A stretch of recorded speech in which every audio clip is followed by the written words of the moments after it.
السلام عليكم. إذا معكم الأستاذ جلال الصامد من الأكاديمية الجهوية للعيون الساقية الحمراء. إن شاء الله اليوم غادي نشوفوا un exercice sur l'étude du mouvement du satellite Mohammed 6. Alors, cet exercice concerne les étudiants de deuxième année bac sciences maths internationales et aussi deuxième année bac sciences physiques internationales. Alors, premièrement, on va voir l'énoncé de l'exercice. Alors, les satellites marocains Mohammed 6 A et B d'orbite polaire et circulaire sont des satellites civils d'observation qui sont utilisés dans différents domaines, agriculture, l'aménagement des territoires, cartographie, surveillance écologique. Figure 1 de l'orbite du satellite Mohammed 6 A et B. Oui, le satellite Mohammed 6 A été lancé le 8 novembre 2017. Le lancement du deuxième a été en 2018. Alors, ce sont les caractéristiques techniques du satellite Mohammed 6. La masse, c'est 1110 kg. La période de l'orbital est T égale à 98 minutes. L'altitude du satellite Mohammed 6 A est de 647 km et la durée de vie, c'est 5 ans. Alors, les données de l'exercice, le produit G fois MT, c'est 4,02 10 à puissance 14 dans le système international. Le rayon de la Terre, c'est 6400 km. Alors, premièrement, la force de gravitation universelle. La question 1.1, c'est d'écrire l'expression de l'intensité F de T sur S. C'est la force de gravitation universelle exercée par la Terre de masse MT sur le satellite de masse M en fonction de G et la masse de la Terre MT et M et RT et l'altitude Z. Alors, premièrement, on vous demande de donner l'expression de la force F de T sur S. Alors, la question 1,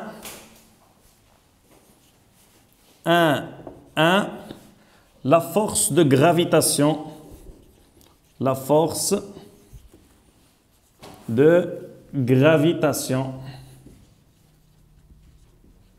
universelle exercée par la Terre sur le satellite Mohammed 6. Alors, on sait que la force de gravitation F de T sur S, ça c'est l'expression de l'intensité, égale quoi? C'est G, la constante de gravitation universelle, elle est donnée dans l'exercice, fois la masse de la Terre, fois la masse du satellite M, sur la distance entre le centre du satellite et le centre de la Terre. Le satellite se trouve à l'altitude Z de la surface de la Terre et le rayon de la Terre aussi c'est RT. Alors la distance c'est RT plus Z. Le tout au carré. Alors ça c'est l'expression de l'intensité de la force F de T sur S. Ça c'est seulement l'expression, elle est déjà donnée en cours.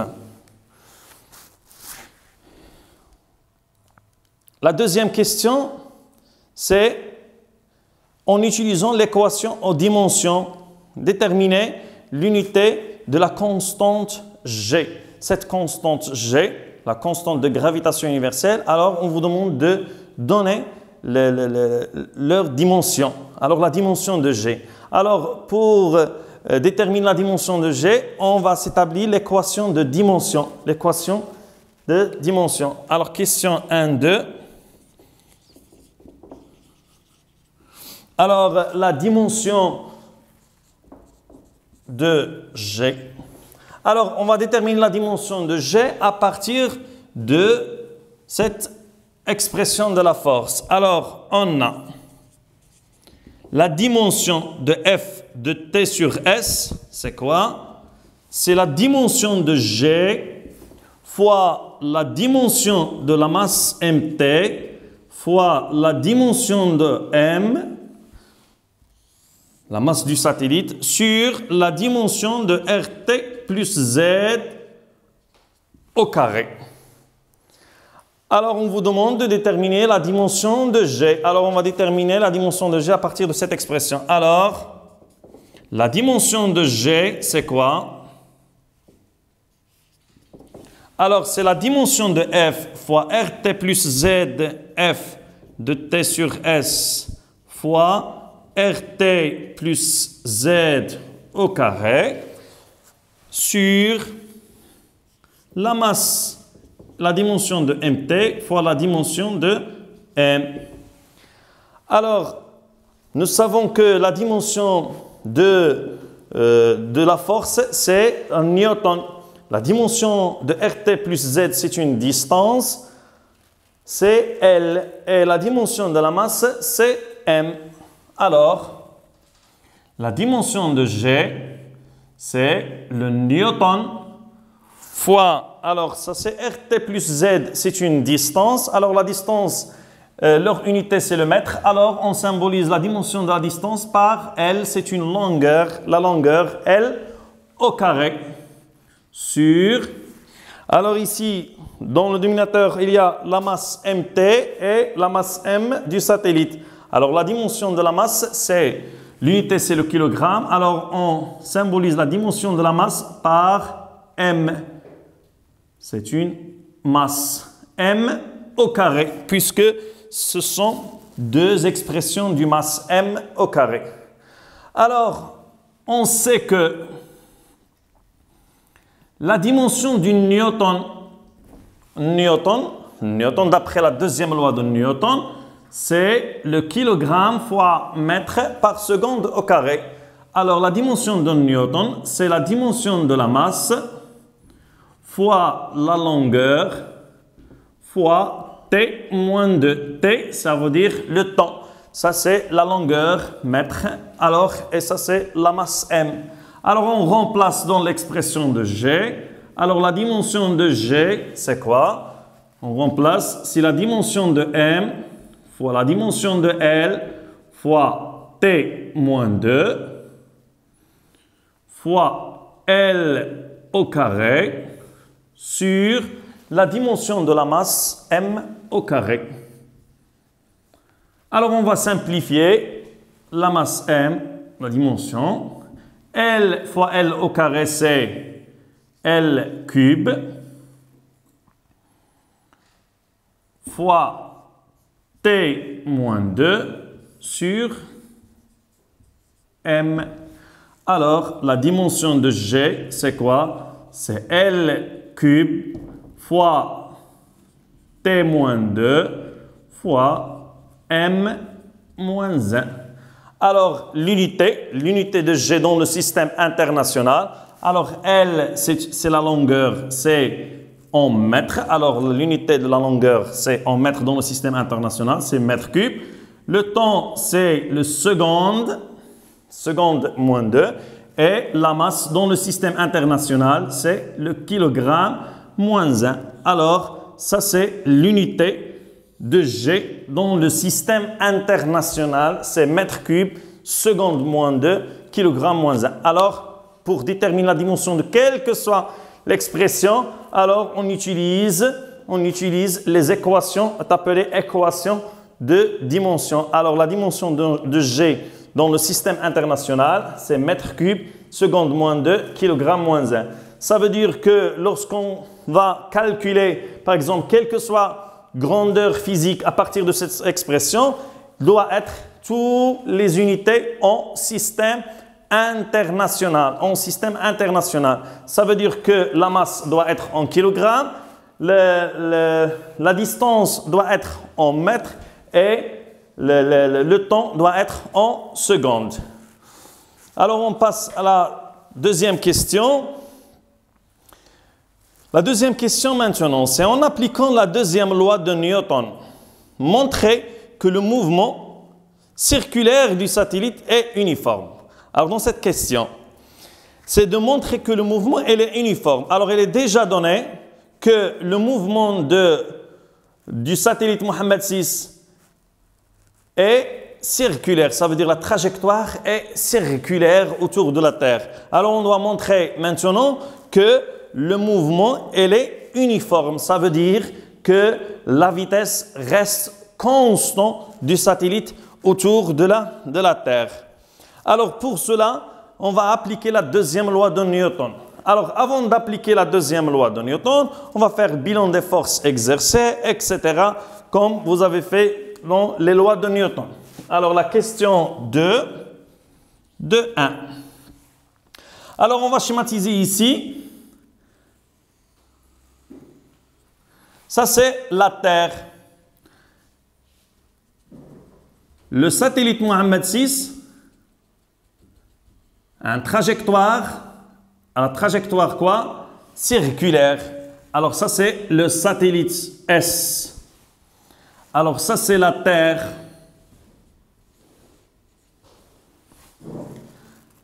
La Terre de masse MT et S de masse M. Le satellite est de masse M. Alors ça c'est le rayon de la Terre, c'est RT. Ça c'est quoi? C'est l'altitude Z du satellite par rapport à la surface de la Terre. Alors, on choisit le sens du mouvement, par exemple, le sens positif. Alors, avant d'appliquer la deuxième loi de Newton, il faut faire bilan des forces exercées sur le satellite Mohammed VI. Alors, le satellite Mohammed VI, on néglige toutes les autres forces exercées par d'autres planètes ou d'autres satellites. On suppose seulement que la force d'attraction exercée par la Terre sur le satellite. Alors, la force exercée par la Terre sur le satellite Mohammed VI est une force d'attraction. Ça veut dire elle est centripète, dirigée vers le centre de la Terre. Alors ça, cette force, c'est F de T sur S. Alors, système étudié.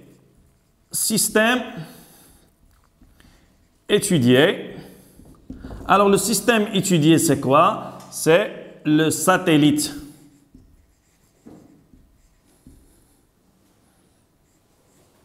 Le satellite Mohammed VI. Oui, bilan des forces.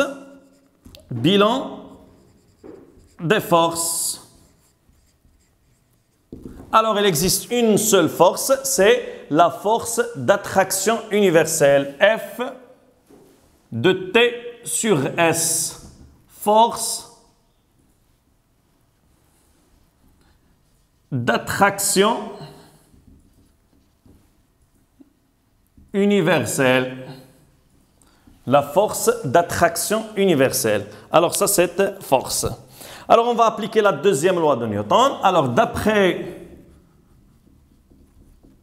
la deuxième loi de Newton, alors comme vous savez que la deuxième loi de Newton, c'est quoi? La somme des forces extérieures exercées sur le système étudié égale à M fois A.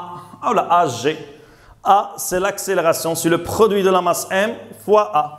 Alors, on va appliquer la deuxième loi de Newton. Alors, la force, c'est F de T sur S égale M fois A. Alors, ça, c'est une expression qui est vectorielle. Alors, pour appliquer la deuxième loi de Newton, on va supposer un repère qui est appelé la base de freinée. La base de freinée, on dessine la base de freinée dans le point S. Alors, la base de freinée, elle est constituée de deux vecteurs unitaires. Le vecteur unitaire U, elle est tangente à la trajectoire, au point S. Le vecteur unitaire N, elle est perpendiculaire à U et dirigée vers le centre. Ça veut dire elle est centripète. Alors, ça c'est la base de Freinet. La base de Freinet. Alors, ce vecteur f de t sur S, elle est dirigée suivant n. Alors, on va écrire quoi?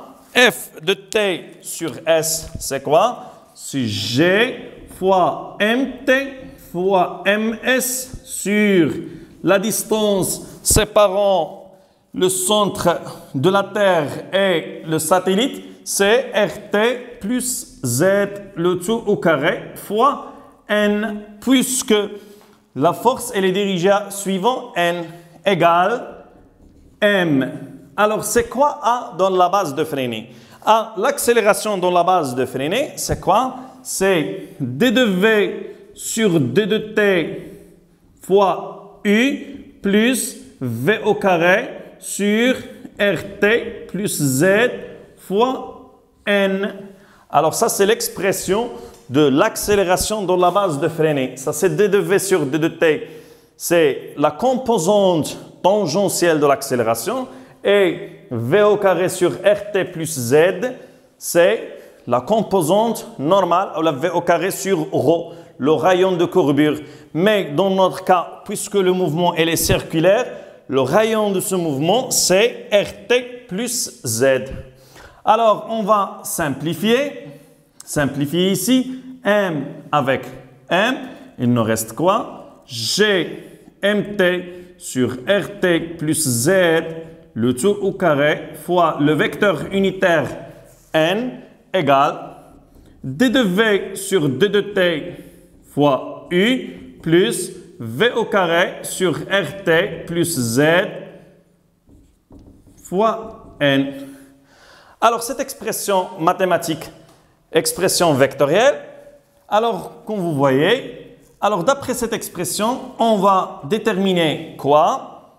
Que d de V sur d de T, d de V sur d de T, la dérivée de la vitesse sur d de T égale à 0 et G fois MT sur RT plus Z, le tout au carré égale à V au carré sur RT plus Z. Alors ça c'est l'expression. Alors la dérivée de V sur d de t égale à 0. Ça veut dire que quoi? Que la vitesse, elle est constante. Puisque la dérivée s'annule, alors la valeur de la vitesse, nous pouvons déduire que quoi? Que V égale à constante. Que la vitesse du satellite Mohammed VI est constante. Et d'après la deuxième expression, on va déterminer quoi? Alors, on va simplifier RT plus Z avec RT plus Z. Alors, V au carré égale quoi? G MT sur RT plus Z. Alors, cette vitesse, elle est constante. La valeur de la vitesse est constante. Alors, puisque V est constante et la trajectoire du satellite Mohammed VI est circulaire, alors on peut dire que le mouvement elle est circulaire uniforme. Le mouvement est circulaire uniforme. Alors ça c'est la démonstration de la deuxième question, c'est de montrer que le mouvement circulaire du satellite est uniforme. Alors, on va écrire.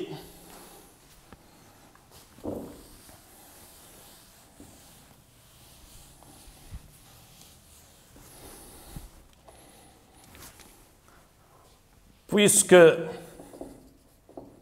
V égale à constante, ça veut dire CTE constante, le mouvement MVT, le mouvement est circulaire uniforme.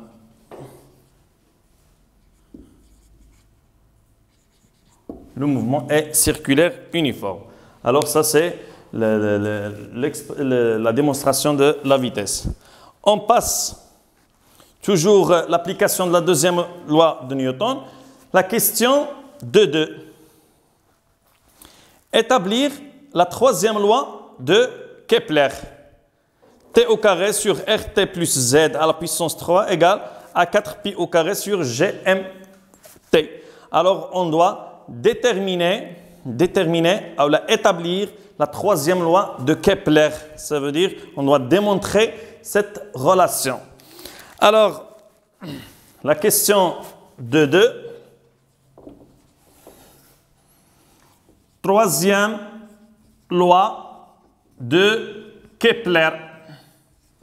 Ça veut dire on doit démontrer cette relation. Alors, on a la période T. La période T, c'est quoi la période? La période, c'est la durée nécessaire pour que le satellite effectue un tour complet. Alors, on appelle la période de révolution. La période de révolution. Alors, T égale combien? C'est 2pi sur oméga. Oméga, c'est la vitesse angulaire.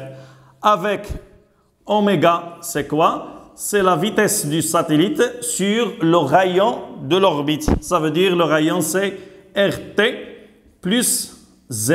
RT plus Z. Alors, T, on va remplacer dans cette relation. Alors, c'est 2pi fois quoi? Fois RT plus Z sur V. Alors, ça, c'est la relation entre la période de révolution et quoi? Et la vitesse V du satellite. Alors, la troisième loi de Kepler pour le démontrer, c'est T au carré égale combien? C'est 4pi au carré fois RT plus Z au carré sur V au carré. Ça, c'est l'expression de T au carré.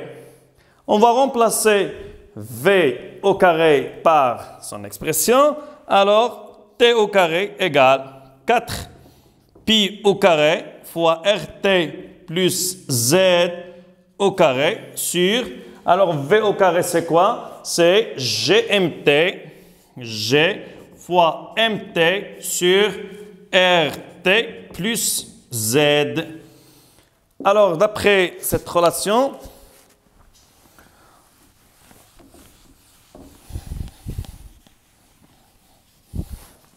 T au carré égale combien? C'est 4pi au carré fois RT plus Z au carré fois RT plus Z. Ça veut dire c'est 4pi au carré fois RT plus Z à la puissance 3 sur G fois MT. Alors, T au carré, c'est quoi? C'est sur RT plus Z à la puissance 3. Alors, ça, c'est la troisième loi de Kepler, égale à 4pi au carré sur G fois MT. Ça veut dire que ça, c'est une constante. Ça veut dire que le carré de la période de révolution T sur RT plus Z cube égale à une constante égale à 4pi au carré sur GMT. GMT est constante et 4pi au carré aussi c'est constante. Alors ça c'est l'expression de la troisième loi de Kepler. La troisième loi de Kepler.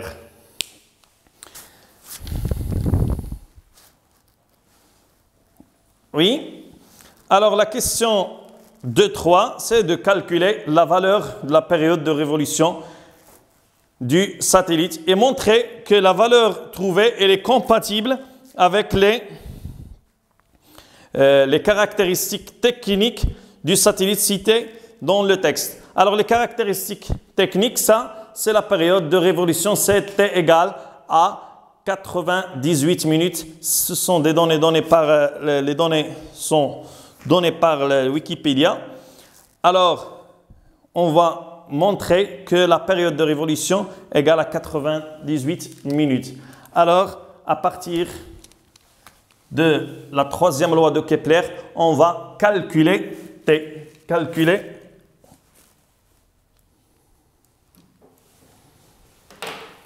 Calculons T. Alors, la question 2.3. Calculons T. Alors, T au carré d'après l'expression égale quoi? C'est 4 pi au carré sur G fois MT fois RT plus Z à la puissance 3. Alors, T égale la racine carrée. Alors, c'est 2pi fois la racine carrée de RT plus Z à la puissance 3 sur G fois MT. Alors, application numérique. Application numérique. T égale 2pi fois racine carrée. Alors, RT, c'est le rayon de la Terre, c'est 6400 km. Alors, il faut la convertir en mètres. L'altitude Z du satellite, c'est 647 km. Aussi, doit être dans le système international fois 10 à la puissance 3. Alors, ça, c'est le tout à la puissance 3 sur la valeur de GMT, c'est 4,02 fois 10 à la puissance 14. Ça, c'est la valeur de G fois MT. Alors, la valeur de T, on doit calculer. On va trouver que c'est 5862,3 secondes. Alors, pour la convertir en minutes, ça c'est 5862,3 sur 60. On va diviser sur 60. Alors, égale à peu près 98 minutes. Alors, ça c'est la période de révolution. La période de révolution du satellite Mohammed VI. Ça veut dire que la durée nécessaire pour effectuer un tour complet, c'est 98 minutes. Ça veut dire que le satellite Mohammed VI effectue un tour complet autour de la Terre pendant 98 minutes. Alors, on passe à la dernière question. En admettant que le mouvement du satellite est vraiment circulaire uniforme, calculez la durée au bout de laquelle le satellite parcourt tout le territoire du royaume situé entre l'altitude lambda 1 égale à 21 degrés et lambda 2 égale à 36 degrés, figure 2. Alors, comme vous voyez ici, figure 2, ça c'est le territoire du royaume. Ça c'est l'Afrique. Ça c'est le territoire du royaume. Alors, le satellite Mohammed VI a un mouvement qui est, on admet que leur mouvement est circulaire uniforme. Alors la question c'est quoi? C'est de calculer la durée nécessaire pour parcourir tout le territoire du royaume, sachant que notre royaume situé entre l'altitude lambda 1 égale à 21 degrés et lambda 2 égale à 36 degrés. Alors, puisque la vitesse elle est constante ici. Alors, nous pouvons exprimer la vitesse par la distance sur la durée delta t. Alors, on doit déterminer delta t. On a l'expression de la vitesse, alors nous pouvons calculer. Mais la question c'est quoi? C'est de déterminer cette distance. Alors, la distance parcourue, ce n'est pas la distance de notre royaume, c'est la distance parcourue par le satellite Mohammed VI pour parcourir tout le territoire. Yani cette distance. Alors, pour déterminer cette distance, alors ça c'est l'abscisse est appelée l'abscisse angulaire. L'abscisse angulaire, c'est lambda 2 moins lambda 1. Et ça, la distance parcourue est appelée l'abscisse curviline. curviligne. Alors, il existe une relation entre l'abscisse curviligne et l'abscisse angulaire, c'est que l'abscisse curviligne égale à le rayon du trajectoire multiplié fois l'abscisse angulaire. Alors, on doit démontrer, de calculer la distance. Alors, la question 3.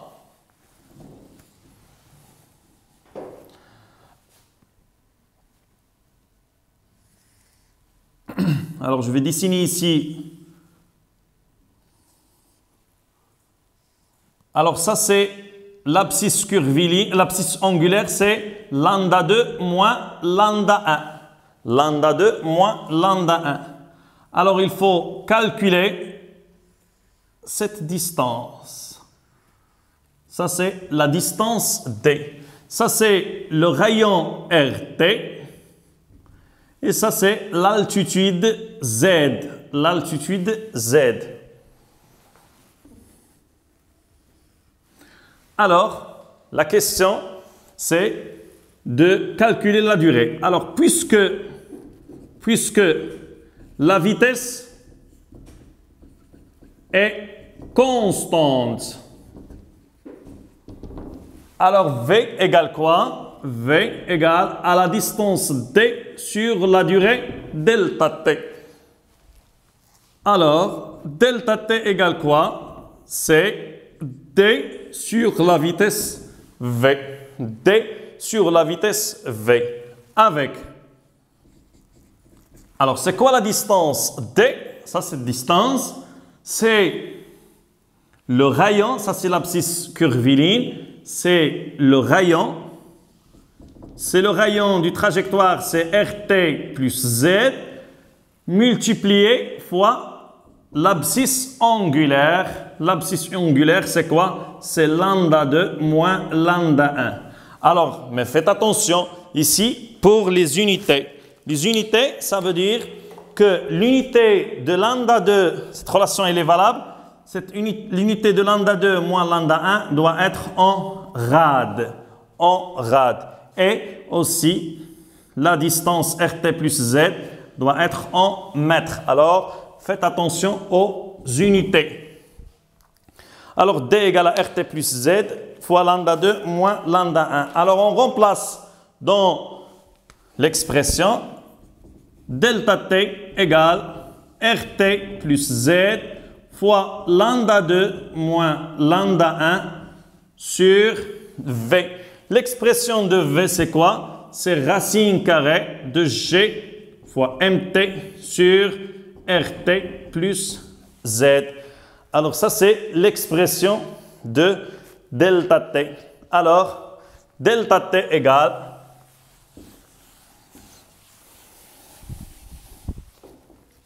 delta T égale, c'est lambda 2 moins lambda 1 fois racine de RT plus Z à la puissance 3 sur G fois MT. Lambda 2 moins lambda 1 fois racine carrée de RT plus Z à la puissance 3 sur G fois MT. Alors, application numérique, la durée delta T égale lambda 2 moins lambda 1. Lambda 2, c'est 36 degrés et lambda 1, c'est 21 degrés. Alors, égale 36 moins 21 multiplié. Alors, il faut la convertir en quoi?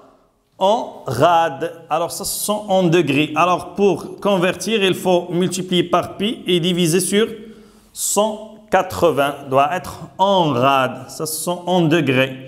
Alors, multiplier fois racine carrée. RT, c'est 6400 fois 10 à la puissance 3 plus 647 fois 10 à la puissance 3. Le tout à la puissance 3 sur la valeur de G fois MT, c'est 4,02 fois 10 à la puissance 14. Alors, toutes les unités doivent être en système international, alors la valeur de delta T égale à 244 secondes. La durée delta T pour parcourir tout le territoire du royaume, c'est 244 secondes. Ça veut dire que c'est 4 minutes. Alors, le satellite Mohammed VI parcourt tout le territoire du Maroc pendant seulement 4 minutes. Pendant 4 minutes. Et parcourt autour de la Terre pendant 98 minutes. Ça veut dire qu'elle tourne autour de la Terre pendant 98 minutes. Alors comme ça, on a terminé notre exercice. Et à la prochaine fois, Inch'Allah.